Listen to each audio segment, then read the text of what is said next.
the thicket was a ram caught by its horns, and he went over and took the ram and sacrificed it as a burnt offering instead of his son. So Abraham called the place, "The Lord will provide." And to this day it is said, "On the mountain of the Lord it will be provided." So God provides the sacrifice. Fast forward. This is the place that David wants to build the temple. This is the place Solomon builds the temple. And the temple is a place of massive sacrifice. It was a slaughterhouse. They had a whole drainage system that blood could run off. You could smell it forever. I remember my dad telling me this is not a pleasant equivalency. In the Second World War, he was part of the 11th Armored Division, and they liberated Mauthausen concentration camp. He said 2 days before they ever got there, the smell. Oh, wow. And by the time they got there, everybody was sick at their stomach. Before you ever got to Jerusalem, you could smell it. What do we say? May my prayer rise before you as incense. Okay, that's a rather pleasant covering odor. But also all that roast mutton out there had an aroma as well. And so the place on the mountaintop, the Lord will provide. And so a place of sacrifice. And fast forward, we have, as we enter into this Lenten season, as we approach Holy Week, as we anticipate Good Friday, we know that the Lamb of God who takes away the sins of the world. It's a foreshadow. It's an archetype. Remember what type God, tip your pitches every time. So God is trying to let us know. This is not a curveball. This is right down the heart of the plate. Pay attention. So, Mount Moriah, Mount Zion. And even today,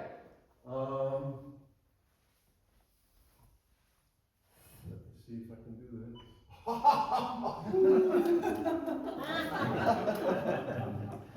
Okay. Straight off the Google Maps there. On the left-hand side, you kind of have a topo, and that's where Mount Moriah is, and that's where it is today.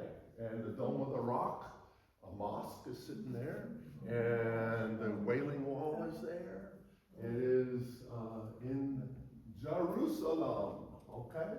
And so it was upon that mountain. And that mountain is still a place of pinpoint focus. You know, the three great monotheistic religions, that's a holy place for them all. It's also a powder keg that could be set off at any time. Because sometimes, this is a spoiler alert, we as God's people don't always get along with one another.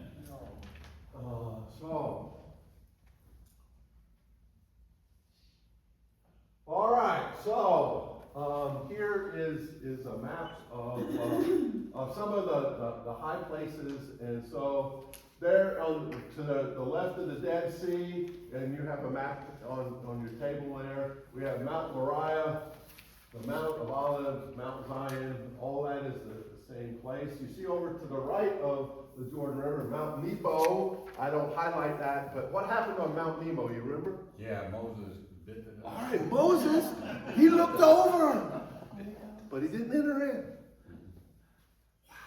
What is OPAGL? Some of these I'm not familiar with. Where do you see that? Right below. Yeah, I do not know that. What? Google. All right. All right. Right next to Mount So there you Will go. be the answer. And remember, up there to the right is the Jabbok. We're familiar with the Jabbok as a place of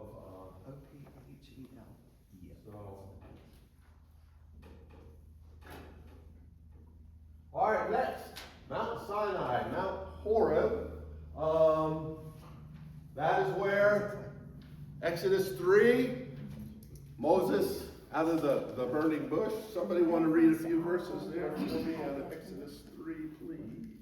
Pictures are blurry. We will keep it as concise as possible. And what verses? Just the call of Moses in the burning bush. I don't have those verses written down, so we'll figure it out. Now Moses was tending the flock of Jericho, his father-in-law, the priest of Midian, and he led the flock to the far side of the wilderness and came to Horeb, the mountain of God. There the angel of the Lord appeared to him in flames of fire from within a bush. Moses saw that though the bush was on fire, it did not burn up. So Moses thought, I will go over and see the strange sight, why the bush does not burn. How far we want to All go? right, this through verse 12, please. Okay. When the Lord saw that he had gone over to the lip, God called to him from within the bush, Moses, Moses. And Moses said, Here I am. Do not come any closer, God said. Take off your sandals, for the place where you're standing is holy ground. Then he said, I am the God of your father, the God of Abraham, the God of Isaac, and the God of Jacob.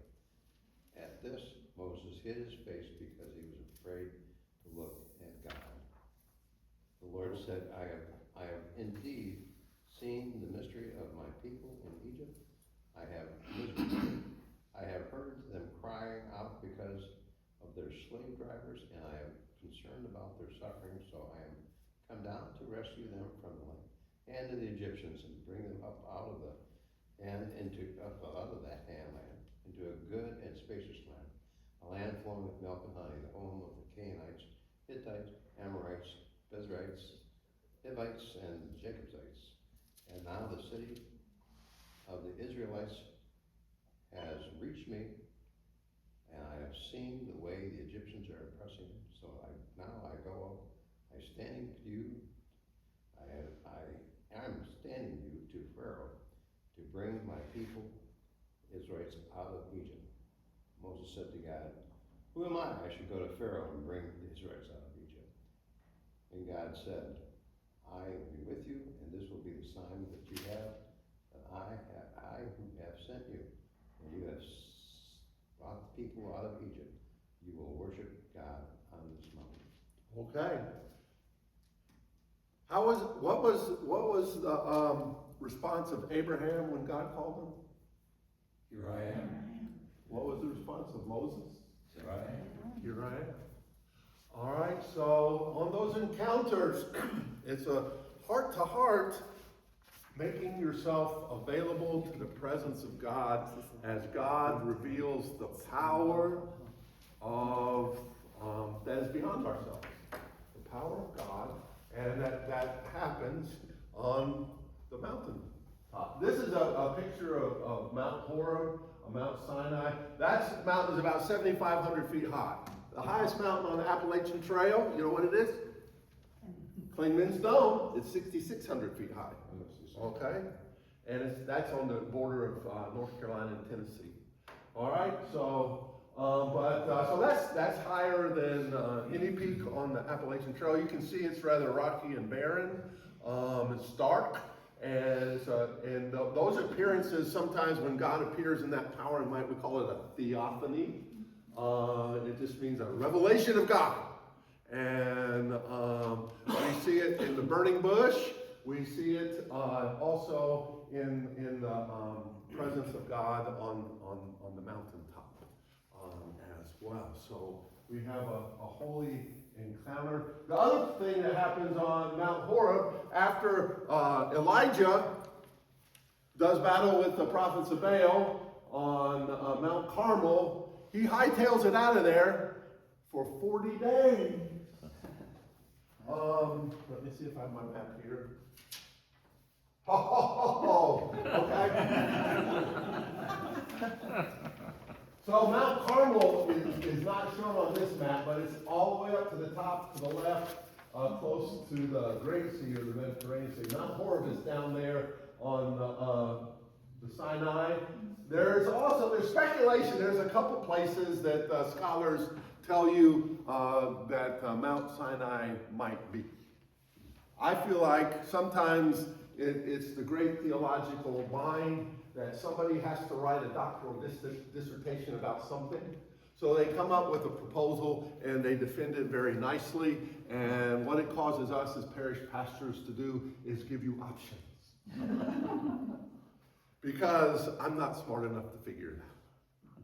But the tradition is Mount Sinai's down there. Tradition sometimes can be very good, sometimes can be kind of cloudy. So take it for what it's worth, okay? You understand what I'm saying? Okay, so Mount Sinai, that encounter, the two biggies. All right, remember Elijah? Didn't we just read that this morning in your devotions? Yeah. Okay, what happened? What happened when Elijah hightailed it to the mountain of God for 40 days? And once again, numbers, this 40 number is kind of like the flashing red sign on the way to Augusta, that reminds us, stop, look, and listen. Something's happening here. It's a period of transformation. As we celebrate here on Shrove Tuesday and Ash Wednesday, we count the number of days to Easter, not counting Sundays, okay? Because Sundays are islands of resurrection in a sea of repentance. So you can come to church smiling on Sunday. But don't get too happy the rest of the time. Okay, so Elijah, he goes there and there's a theophany. What are some of the elements that he encounters? If we want to look at that, we can go to 1 Kings. Is that in chapter 18?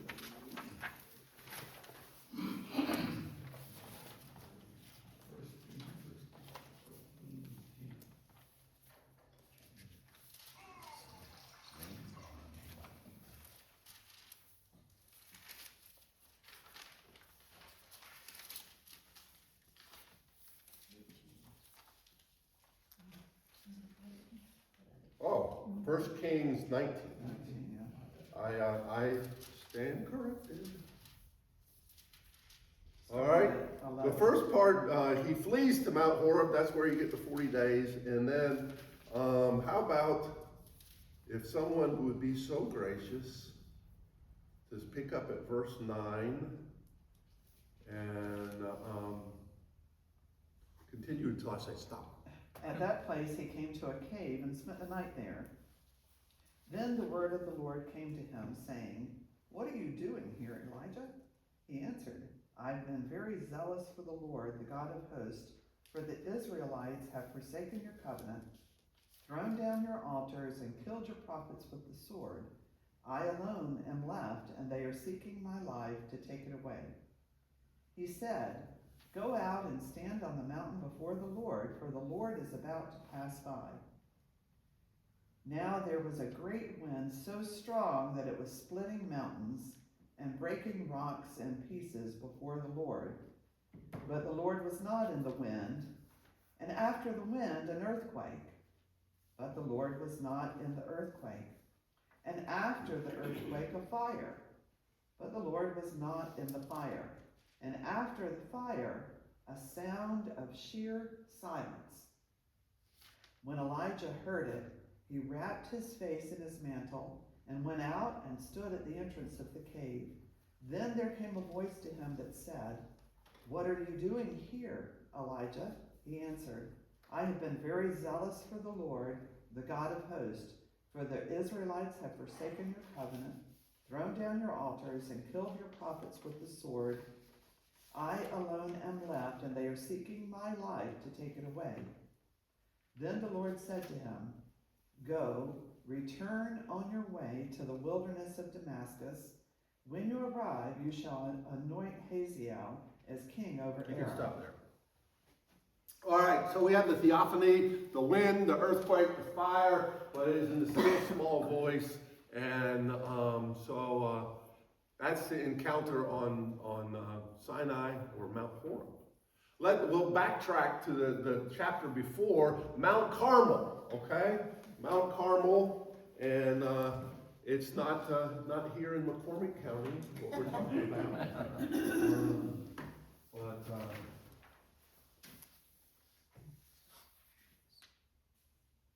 You see Mount Carmel is up there on the top left.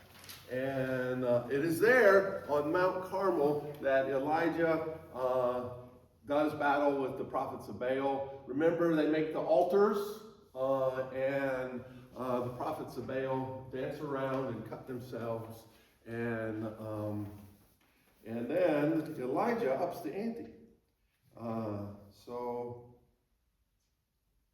Chapter 18, verse 17 is when I'm going to read from verse 25. Elijah said to the prophets of Baal, "Choose one of the bulls and prepare it first, since you are so many of you. Call on the name of your God, but do not light the fire." So they took the bull given them and prepared it. Then they called on the name of Baal from the morning until noon. "O Baal, answer us," they shouted. But there was no response. No one answered, and they danced around the altar they had made. At noon, Elijah began to taunt them. "Shout louder," he said. "Surely he is a God. Perhaps he is deep in thought or busy or traveling." I've been told the translation there is maybe he is in the bathroom. In the reflecting room, okay? They didn't have cell phones back then, so they had to take a scroll with them. "Maybe he is sleeping and must be awakened." So they shouted louder and slashed themselves with swords and spears, as was their custom, and their blood flowed. Midday passed, and they continued their frantic prophesying until the time for the evening sacrifice. But there was no response. No one answered. No one paid attention. Then Elijah said to all the people, "Come here to me." And they came to him. And he repaired the altar of the Lord, which was in ruins. Elijah took 12 stones, one for each of the tribes, descended from Jacob, to whom the word of the Lord had come, saying, "Your name shall be Israel." With the stones he built an altar in the name of the Lord, and he dug a trench around it large enough to hold 2 sheaves of seed, and he arranged the wood, cut the bull into pieces, and laid it out on the wood. Then he said to them, "Fill 4 large jars with water and pour the offering on the wood." "Do it again," he said, and they did it again. "Do it a 3rd time," he ordered, and they did it the 3rd time, and the water ran down around the altar and even filled the trench. At the time of the sacrifice, the prophet Elijah stepped forward and prayed, "O Lord God of Abraham, Isaac, and Israel, let it be known today that you are the God of Israel, and I am your servant, and have done all these things at your command. Answer me, O Lord, answer me, so the people will know that you, O Lord, are God, and that you are turning their hearts back again." Then fire of the Lord fell and burned up the sacrifice, the wood, the stone, the soil, and also licked up the water in the trench. When all the people saw this, they fell prostrate and cried, "The Lord, he is God. The Lord, he is God." A demonstration of power, of might on the mountaintop. Okay? A conversation with the prophets of Baal. We talk about, to call it Abraham to sacrifice Isaac. In the worship of Baal, that was a common practice. So the thing is, we oftentimes, and I've heard many people become offended. Why would gods do that? The point of that encounter is the contrast. What was the culture and the practice of the time versus the grace and goodness of God? Because on the mountaintop, the Lord will provide. Flashing sign. Stop, look, and listen. This is God's tipping the pitches again. And the fastball, and he's preparing us for Jesus. Okay, so we have Mount Carmel, and then we saw the journey to Mount Horeb for 40 days that Elijah took. So we jumped back and forth there on these two mountain tops. Okay, so that's kind of some of the peaks at the Old Testament. There are other high points, but we can't cover everything, and so we will just hit the flashing lights.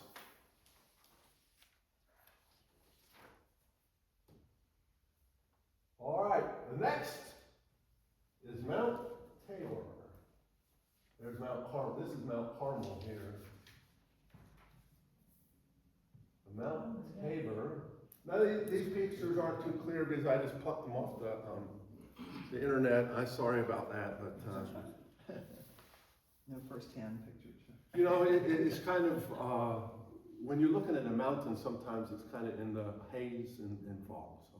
So this is just a perspective that we have. All right. We just went through Transfiguration Sunday. The tradition, once again, has that taking place on Mount Tabor. You can see that's kind of a prominent change in elevation that took place there. We're not going to read this one because everybody here probably heard that Sunday. Okay? So just wind it back and remember, who was on the mountaintop? Moses and Elijah. Peter, James. Who did we just read about on these other mountaintops? Moses and Elijah. You know what's kind of unique about Moses and Elijah? Moses was on Mount Nebo looking into the promised land. Then they didn't see Moses ever again. Remember what happened to Elijah? Just Taken up in the chariot of fire.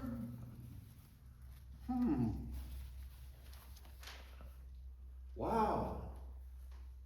Maybe God is tipping your pitches every time. He's getting ready to throw a fastball.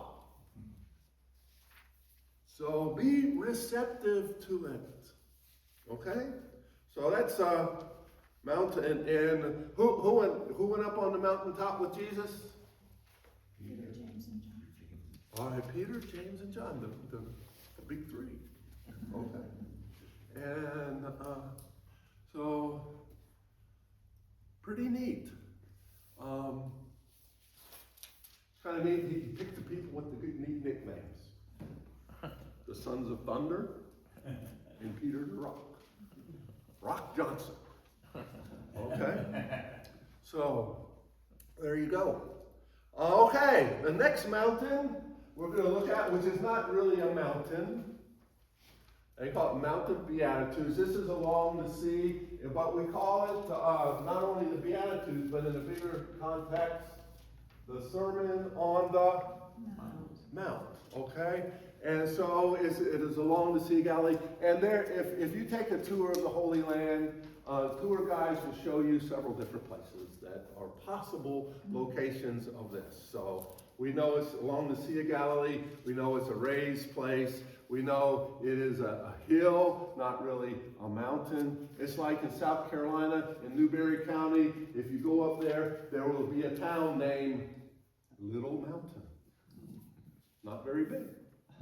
Over here in Lincolnton, you know the name of the mountain in Lincolnton? Graves Mountain. Yeah, where they mine and stuff. Matter of fact, Mike Banks used to work at Graves Mountain as an operator of machinery. Do you know that is one of the super fun places that they've dug up some stuff that they need to deal with? It's rather polluted. Matter of fact, Chuck took his grandkids over there, and he took my grandkids over there. Thank you very much, Chuck. We still have those rocks. Eric went there with Madeline. Okay, yeah. So Graves Mountain. So we have different high points around here that aren't necessarily very majestic, but they're places that, and so the Sermon on the Mount, once again, it is a place of instruction that takes place. The Beatitudes. Just like Father Charlie was an impactful event in my life, when I went to Luther Ridge as a 9-year-old, we memorized the Beatitudes. And the Beatitudes became a verse that is deeply meaningful to me. I can remember laying on the top bunk down in Pioneer A, fretting drastically, thinking, oh, I'll never get these memorized. I'll never get these memorized. You know what? In my shop, at my house, I have the Beatitudes. Over my little home altar in my basement, I have the Beatitudes. Because they speak deeply to me. But that is also in the context of the Sermon on the Mount, where Jesus says, you have heard it said, men of old have taught, but I say to you. Okay? Here you had Moses up on the mountain receive those commandments, and Jesus on the Sermon on the Mount is re-emphasizing God's teaching. So once again, it is a high place. It is a holy place. It is a place of the encounter of God. And so it is an instructional, informational encounter. Okay? So the Mount of Beatitudes. Almost looks like Lake Thurman there, doesn't it? Yeah. Beautiful. Why are you frowning at that? Okay, well, they don't have the bathtub ring around it.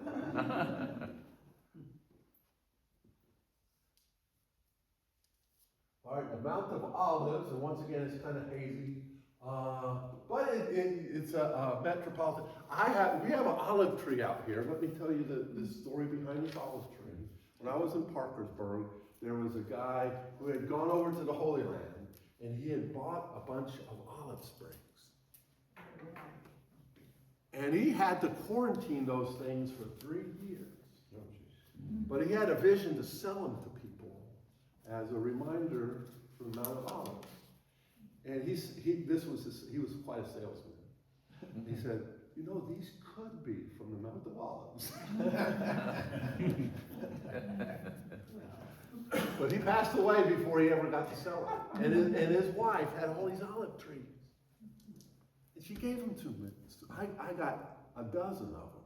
Oh, wow. And what I did is I cut the little shoots off of them, and I gave them, as I was getting ready to leave Parkersburg for McCormick, I gave each of the members of my leadership team an olive tree, a baby olive tree. Some of them are still alive. Some of them are planted in the yard of the Lutheran Church by the lake. You see how tall that thing is getting? I have one in my front yard at my house.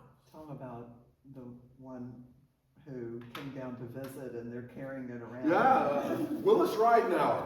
He was a mentor for me. Willis Ridenauer has run the Boston Marathon more times than he has fingers and toes, okay? And he's about 15 years older than I am. And we ran the Marine Corps Marathon together. At the time I was 40, he was 65. And we finished up. I thought I was going to beat him. He blitzed past me along the tidal basin.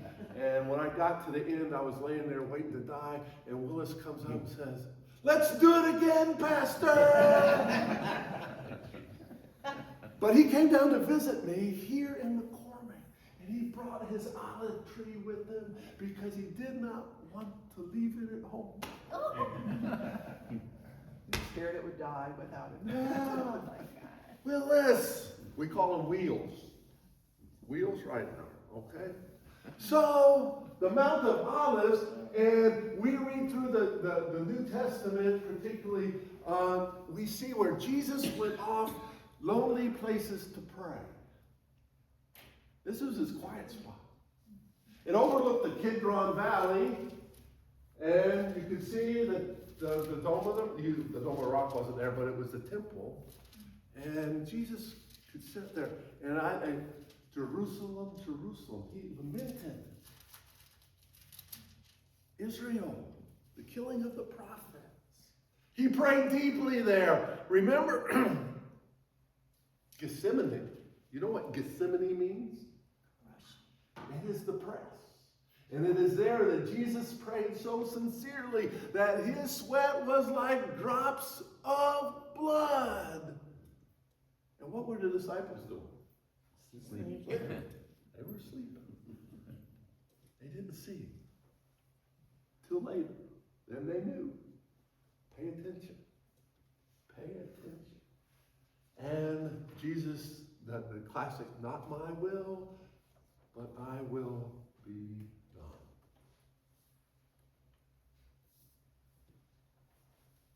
So we have these mountaintop experiences where God encounters the people of God in a powerful way. So, that kind of brings me to my Appalachian Trail experience. And some of these were very holy, some of these were very lighthearted. And so I have a number of these I'd like to share with you today. And Still on, right? well, there it is. All right, slide roll. We're at Stratton Mountain doing the double down, so we got to go up, and we're working out in the gondola here. So we're nursing my bronchitis. We're going up, and then we're hiking down the south side, and then tomorrow we'll hike it up. I'll take the gondola up again, and then we'll take the gondola, hike down 14 miles out. So we'll be a little close to you. Mountain Yogi here got us a place to stay with a retired pastor and a physician. So It's 2 nights in a row. 2 nights in a row. Magic. We've had showers the last 4 days. And I slept in a bed with indoor plumbing for the last couple of days. So life is tough on the AT with Mountain Yogi here, but what are we gonna do? Blessings. All right, this is Mountain Mama, Anya Kreider. She is a physician. She is a retired combat surgeon. And when I had my AFib, Martha said, "You can't hike alone." And I met Mountain Mama the year before. And I said, well, you know, what better person could I hike like than a combat surgeon? And her nickname was Mountain Mama, and she's been hiking the Appalachian Trail. I call her Mountain Yogi because when you're hiking on the trail and you get something for free, we call it yogi-ing. As in, I'm gonna get me a picnic basket, Yogi the Bear. And we had stopped at Weston Priory, okay? One of the highlights of the trail for me. And we met the retired pastor and his wife, who was a physician. And they had a house about a mile away from the priory. And Anya got to sleep in the house. I was sleeping in the trail terminal, which was fine, but I had access to the hot shower, which was good. And Stratton Mountain, and she was battling bronchitis. Before she lives in Washington. Before she left Washington, her husband gave her a gift of bronchitis. And the first day we met in New York, and she was coughing up green stuff. So and Stratton Mountain's a ski resort, and on Memorial Day weekend, they let hikers go up for free. So on Sunday, we went up the south side, and the folks who we were staying with came and picked us up. When we went up and came down, they picked us up. And the next day, the north side, we went up and came down the north, and they picked us up. Rough life, isn't it? You thought the Appalachian Trail was tough, all right? So here's Mountain Yogi giving us a real tour. So that's Stratton Mountain in Vermont. It's a ski resort, and the Appalachian Trail goes right over the top of it. But they only let through hikers use the lifts, and it's only on the weekend. It's Memorial Day weekend. weekend, we hit the jackpot, okay? So, thank you. All right, slide roll, we're at Stratton Mountain doing the double down, so, all right, slide roll, we're at.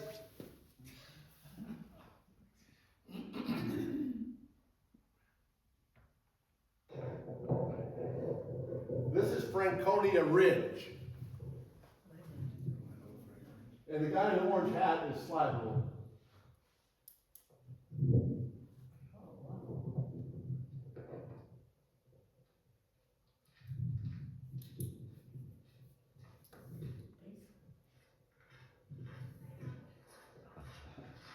See all the mountains in the background? Yeah.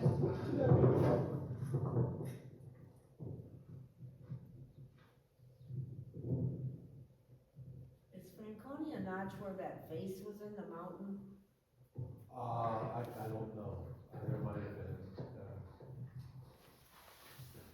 You can see there's swales and then you go up to the next peak. So it's, didn't have a whole lot of talking on that one. Don't hit that arrow, hit the one for the slide arrow down at the bottom.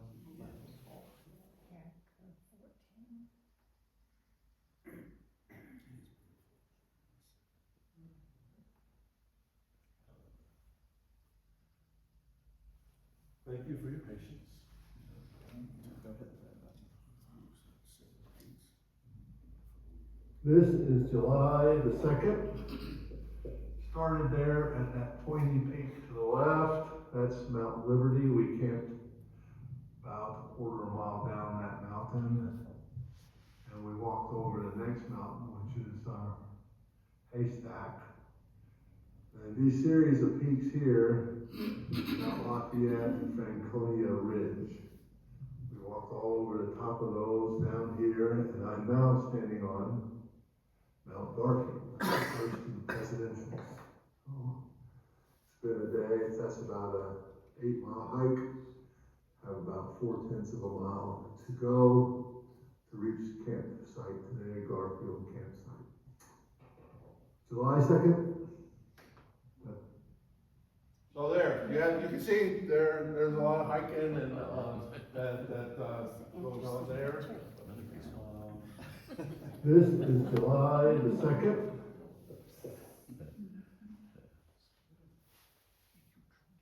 They have the president, they have names, it's called the presidentials. And it's because they name them after the presidents. And they have the huts it's New Hampshire. Most of that is above tree line, and the weather is very volatile. So the Appalachian Mountain Club has built these huts as kind of safe space where hikers, if you get caught in a sudden storm or that kind of stuff, you can get in. But they also charge you to stay there. All right, it is, but it's worth it.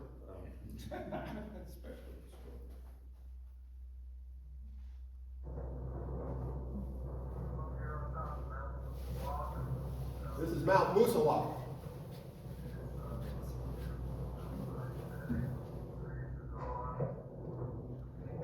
All around, see where we've been back there.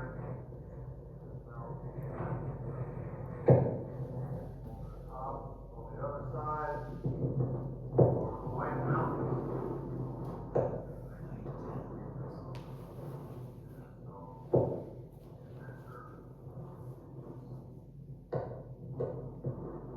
This was right on the border of Vermont and New Hampshire before you get into the White Mountains. Moosilauke was kind of a prominent peak. You can see it above the tree line once again. It was a beautiful day. So you roll the dice. Some days are nice and some days. The White Mountains on that one. I don't know if they heard that.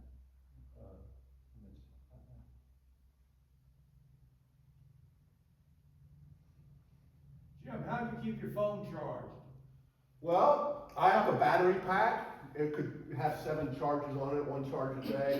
Put it on airplane mode or turn it off. And when you hit town, one thing you look for is electronics and that type of thing.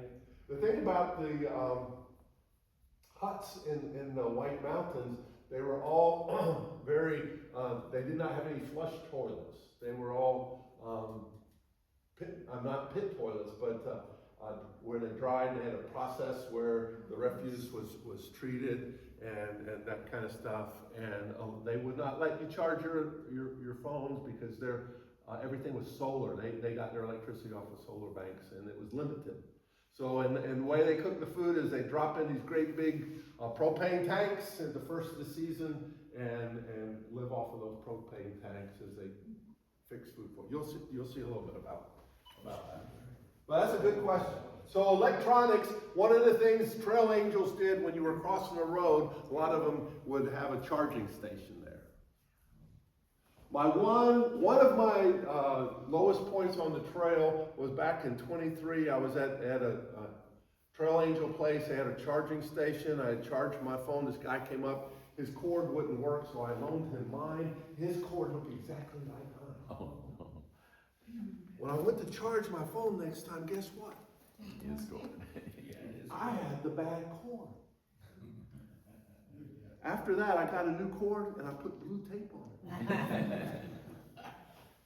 That was the one negative experience. I think he asked me, "Are you going to stay at the shelter tonight?" And I said yes, but I wasn't fast enough to get there. He was going to swap them back. I was going to give him that much grace to think he had done that. But I did not get there, and I never saw the cord again. The good news is, my daughter Mary put on the internet, and one of her friends from college met me at the next town with a charging cord. He had come to our house during orientation. Yeah, we had fed him in college at Easter time.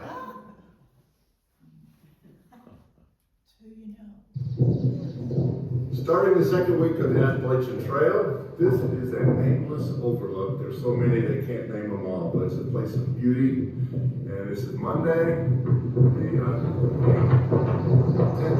18th, 17th, whatever day it is. And heading down to Glasgow, Virginia, for my first burger. That's when you first started out. Yeah. So you see the wind.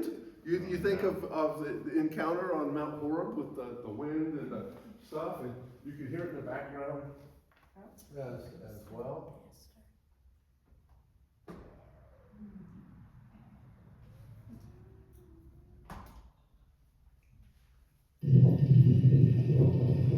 I am highly honored that the Shenandoah National Park has named this piece after one of my anatomical endowments.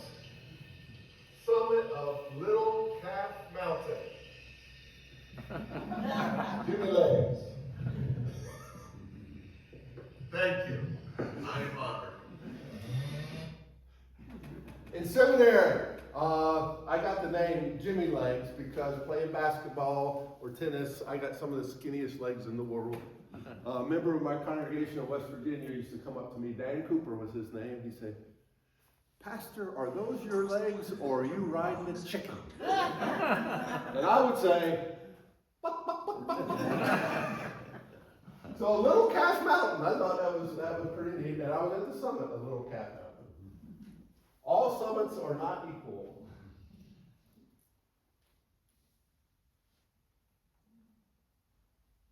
Faces. It seems like God himself.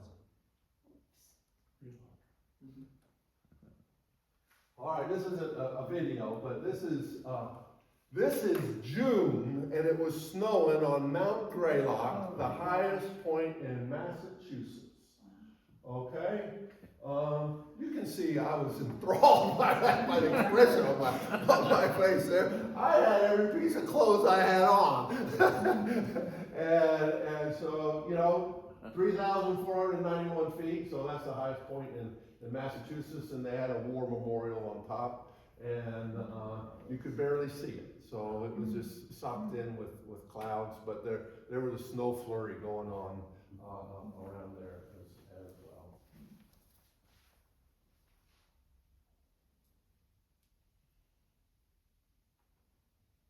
Okay, this is the presidentials on the 4th of July, and who should I meet but John Adams and George Washington hiking on the presidentials.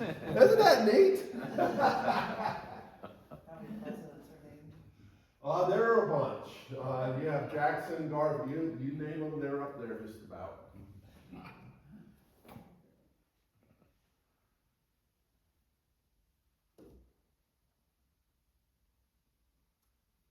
Probably there's a chief executive now that would be lobbying for one. I don't know. Here it is, the 30th of June.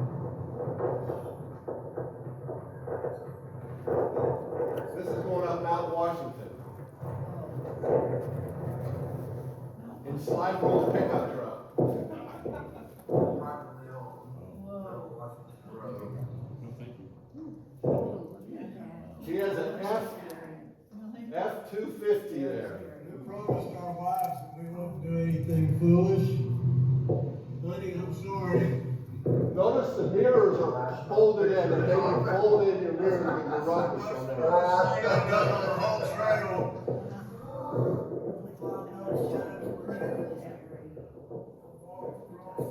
This was one of our off days where we took the truck up to the top because it was a nice day and we weren't guaranteed it'd be nice when we hiked over. Ledges, 1,000 feet high. Driving up Mount Washington is the scariest thing I've done. Yeah. Hey, you know me, I ain't afraid of heights.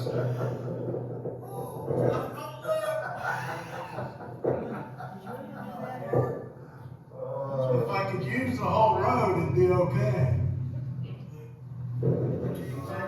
They had close to 400,000 people in going to the top of Mount It's Washington. been at least a mile since we saw a tree.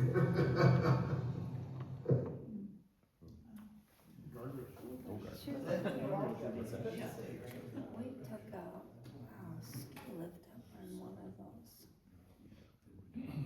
All right, Mount Washington. All right, home of the world's worst weather and worst fashion. That slide rule there, he's colorblind. But it is right, you know, the elevation plus, it is a point at which the northern winds meet the southern winds, and so the weather can change on a dime, and it does.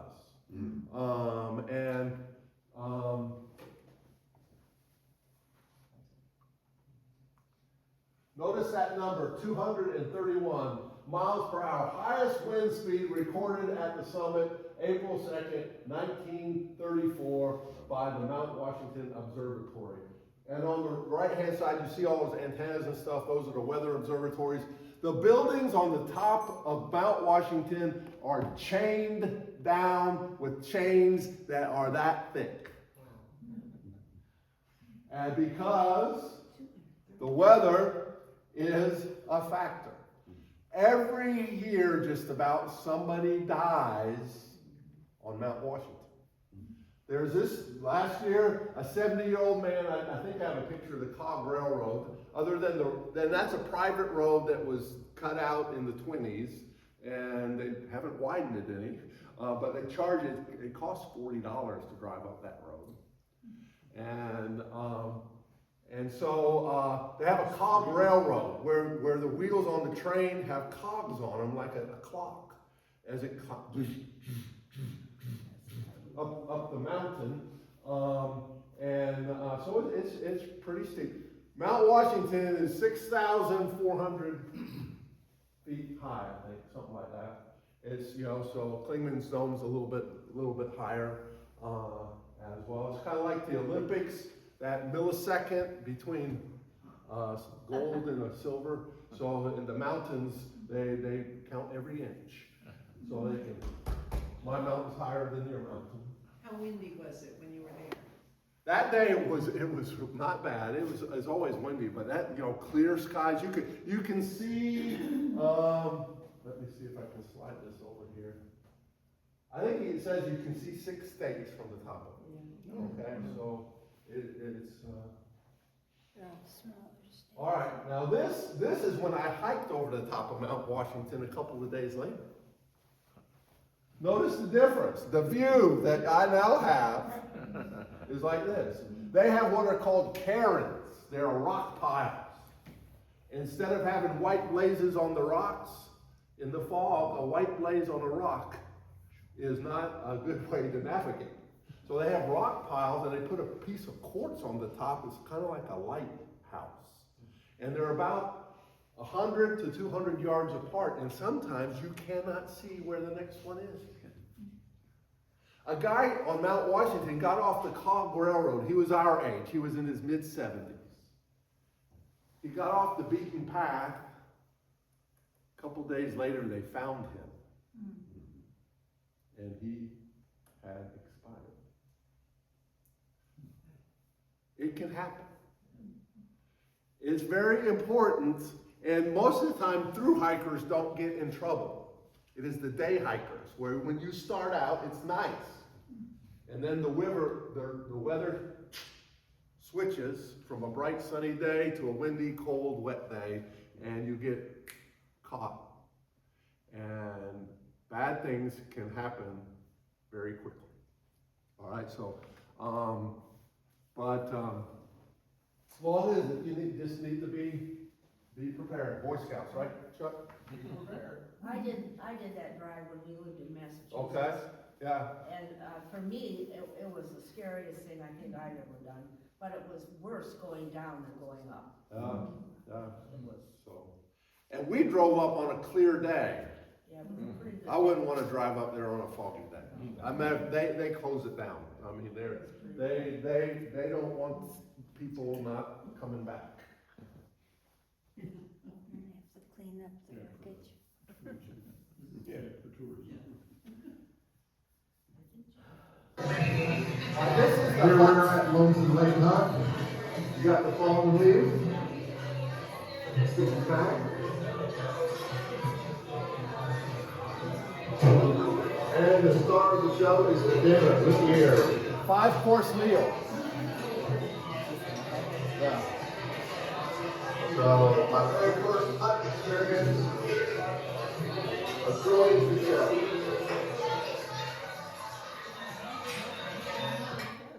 That hut was the one that was closest to a road. It was one of the bigger huts. Most of the huts were much smaller, but they fed you very well. You got dinner and you got breakfast. And when you got there, you could have hot chocolate, hot coffee, and a bowl of soup. Were those kids walking too? Yeah, that hut was only about 3 miles from the road. But it was a steep road, so people went up there for family vacations. Oh. And there was a big lake out there. It's called Lonesome Lake Hut.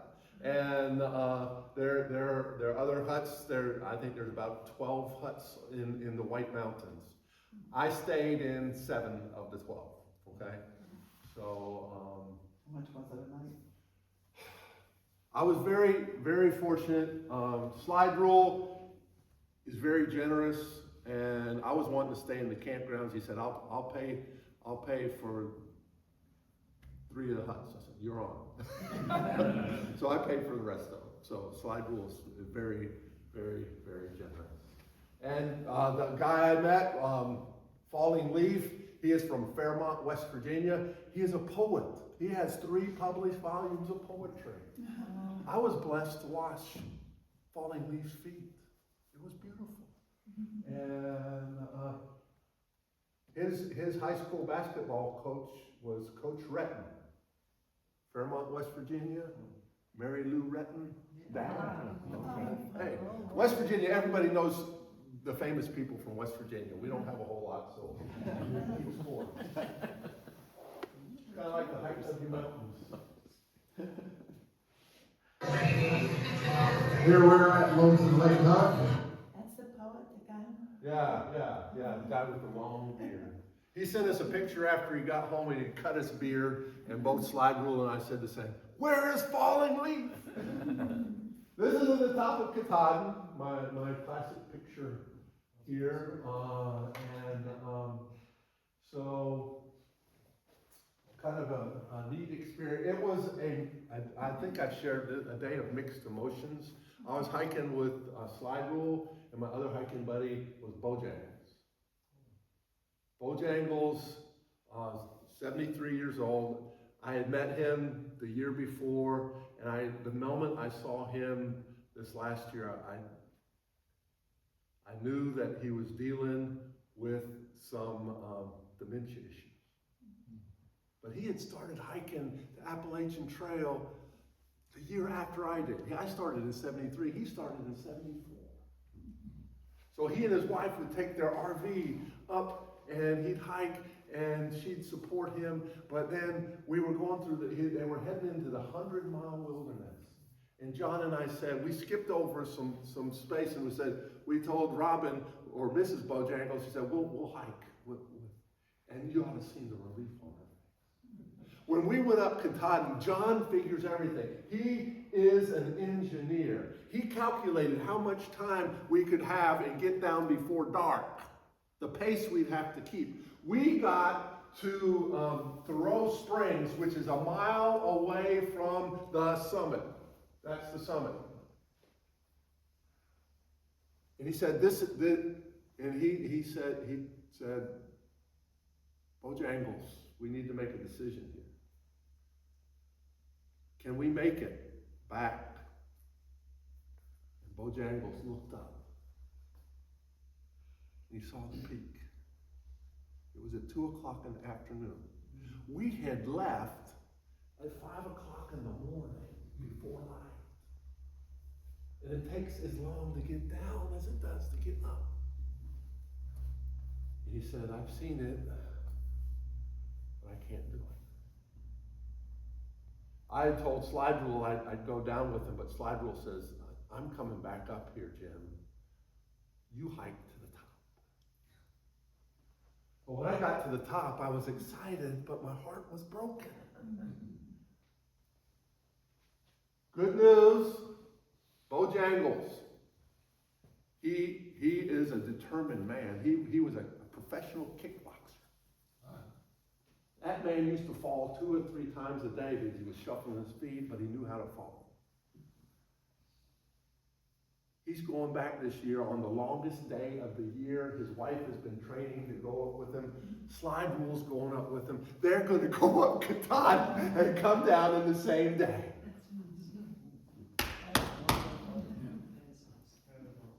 Wow. So who took the picture? That was taken by Old Gear. There are a bunch of people at the top. Oh, okay. Yeah, there's a party going on. Oh,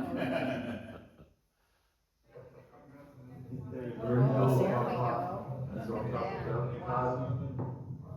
And it's a joy to be here.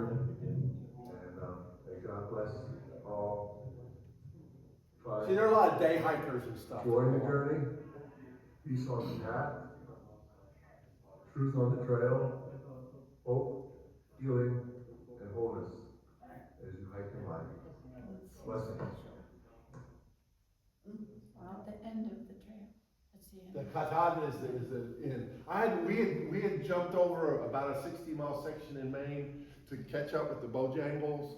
And so I went back and I got 50 miles of those 60 miles and then I twisted my knee. So Martha and I are going back up to finish the 10 miles this year. And I'm going to bring her down the trail and give her a guided tour and tell her all the stories I can tell her. Oh, I bet you're looking forward to that. We also have 2 of the grandkids with us, so they'll be, yeah. Okay. Boys are going? What? The boys are going? No, Lincoln and Marley, Parker. has- All right. Yeah. Lent is coming up. We're in the midst of African American History Month. As we walk through life, there are mountaintop experiences. You've had some. This is a speech of which needs no introduction.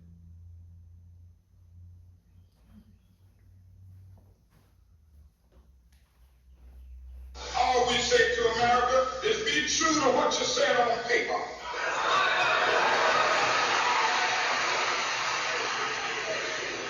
If I lived in China or even Russia or any totalitarian country, maybe I could understand some of these illegal injunctions. Maybe I could understand the denial of certain basic First Amendment privileges because they haven't committed themselves to that over that. But somewhere I read of the freedom of assembly. Somewhere I read of the freedom of speech. Somewhere I read of the freedom of press. Somewhere I read that the greatness of America is the right to protest far right.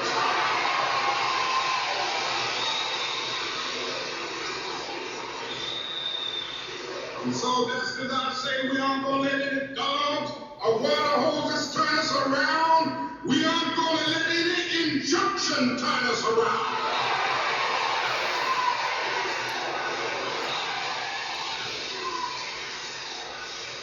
Well, I don't know what will happen now. We've got some difficult days ahead. But it really doesn't matter with me now, because I've been to the mountaintop.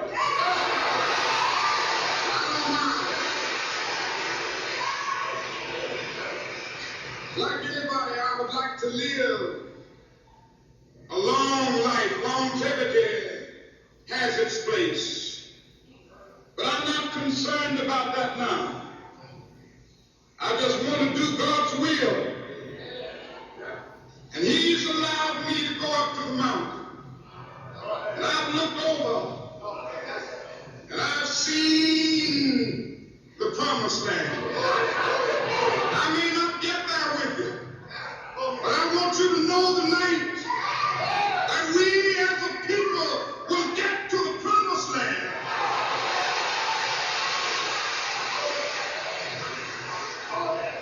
So I'm happy tonight. I'm not worried about anything. I'm not fearing any man. Mine eyes have seen the glory of the coming of the Lord.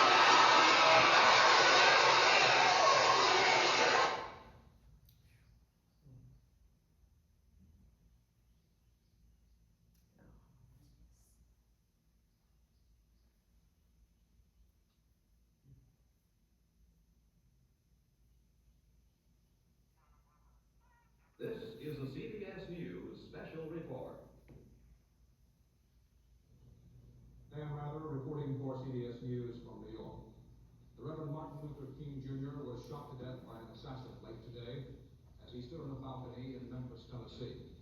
Dr. King had planned to lead another civil rights march in Memphis next Monday. We got the latest on the story now from Russ Hodge, news director of WRNC.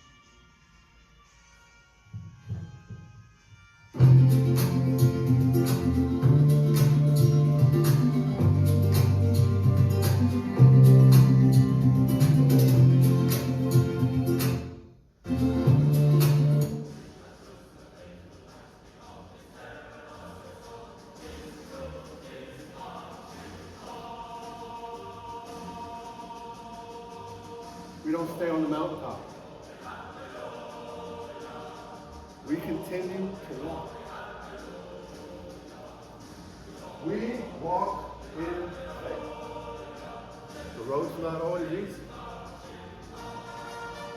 We live in a time of continuing challenges. There's never been a time in history where there wasn't. But we are called not only to the mountaintop, where God gets our attention, but we are called to walk in faith. It's not easy, awkward, uncomfortable. As you enter into land, I'm going to give you an invitation. If you want to respond, if not, I understand. I told you about Father Charlie.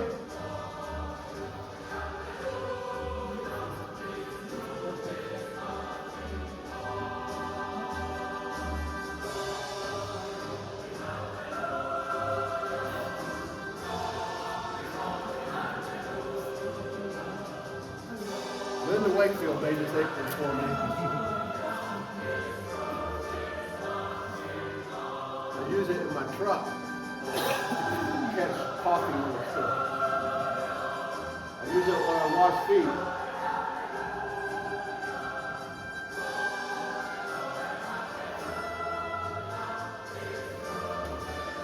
Anybody who is willing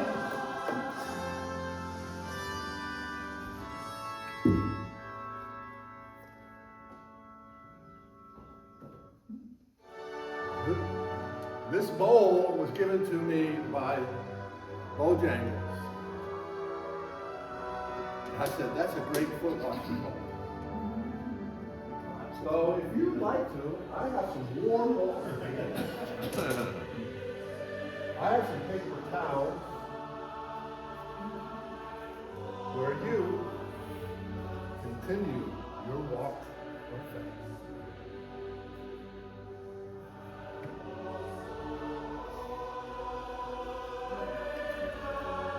I went to a revival one time and the pastor called for an altar call and nobody came up. He kept pounding over and over. I'm not going to pound you. But please, if you want to be uncomfortable, and continue your walk of faith, we'll let it rest today.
The grace of our Lord and Savior Jesus Christ strengthen and keep you every step of the way. Amen. Thank you. It's been an honor and privilege to share with you, and I look forward to this Lenten journey that we begin tomorrow on Ash Wednesday.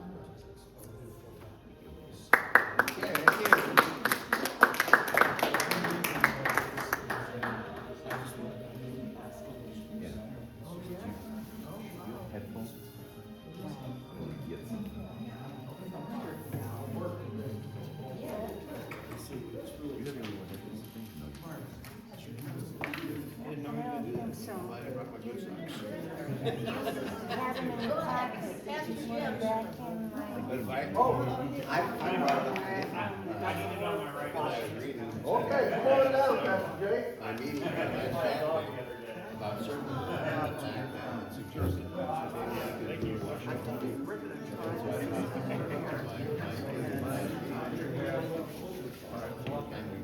Okay.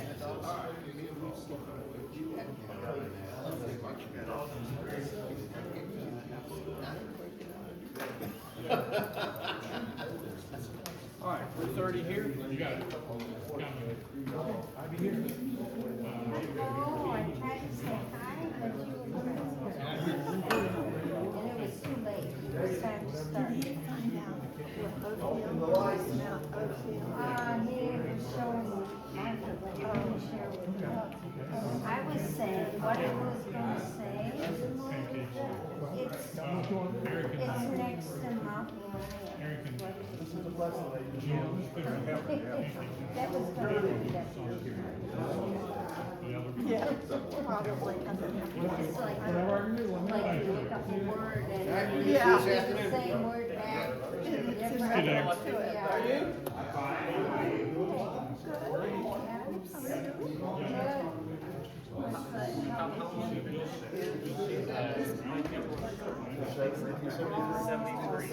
That's impressive. Yeah. What's the key to keeping it good? Well, I think, But like yesterday, I went to this I didn't get back to our garden.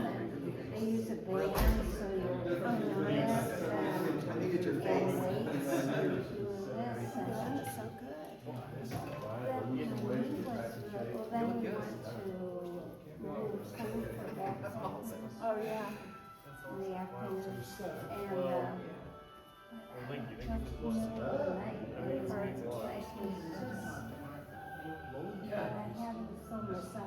When's the next one? What? Next, hike? Go next, This wines and nuts. I did to limit somebody else's This taking morning, over. laying in bed, before I got up, and it just takes us. Sorry it was late. No This is problem. the next passage you have to be on when you do it. It's hearing assistant. It's a special network hearing church. And so, Hey, I wanna ask. Battery, or is it just? it's, yeah, so I, yeah, it's And so then it battery, asks, why so I plugged it in again this morning, because I plugged it in after I found it. I wasn't sure if it was fully charged or not, so I charged it. You win our tradition, you got phones for the last 12, 17 years. Yeah, well, that's what they did, that's what they did.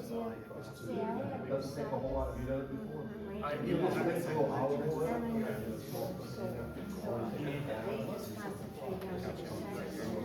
And then I had Very this, cool. uh, You got a tradition?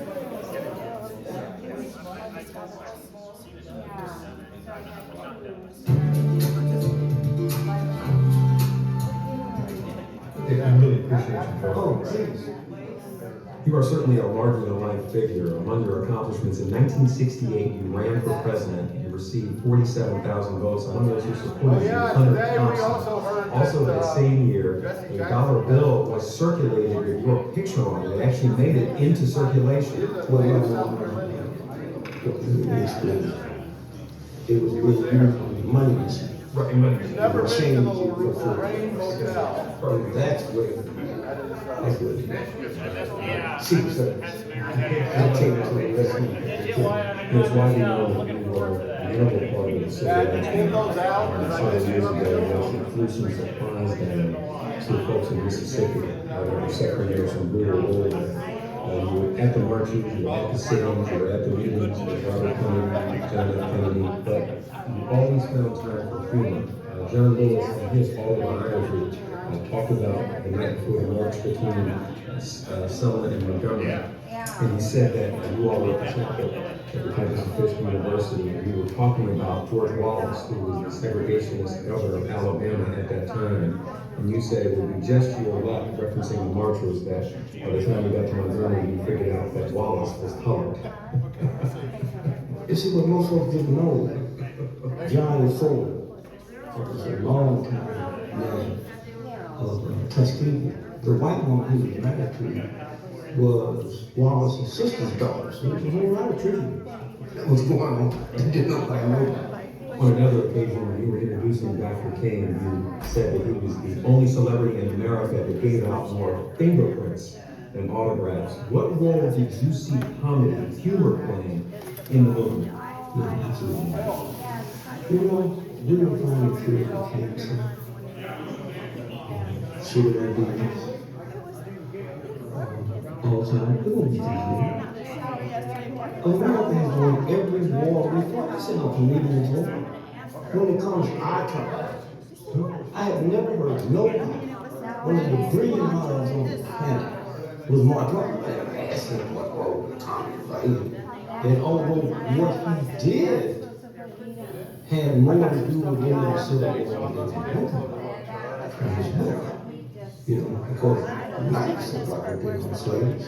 And so when they had to read Nigga Jim before all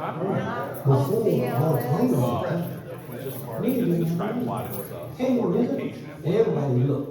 And Mark Twain read himself and said, this nigga's gonna be Nigga Jim. And for the first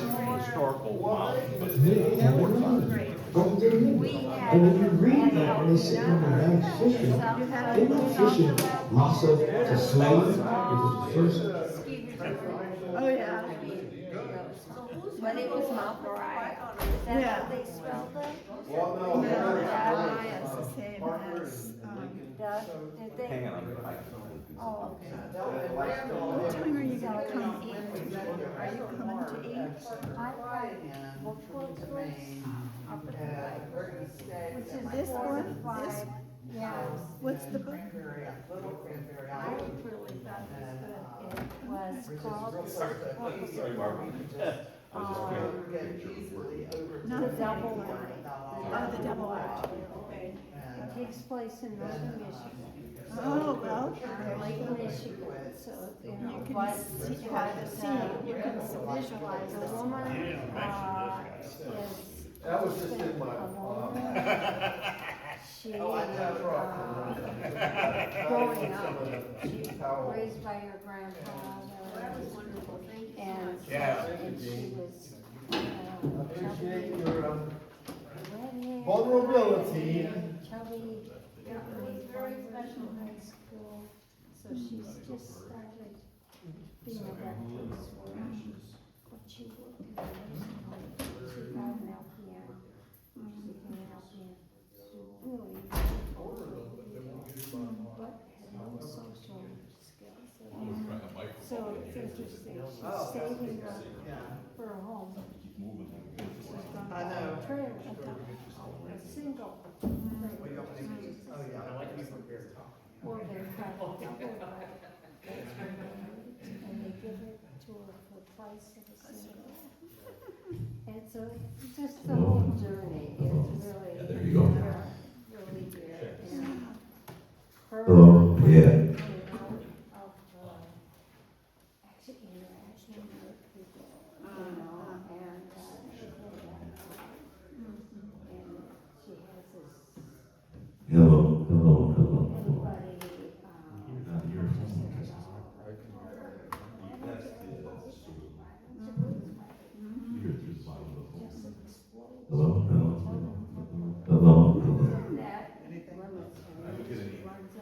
You know, I'm still recording, let me get my phone. Mine is working. Oh, it is, okay. Yeah. Oh, it was clean, it wasn't.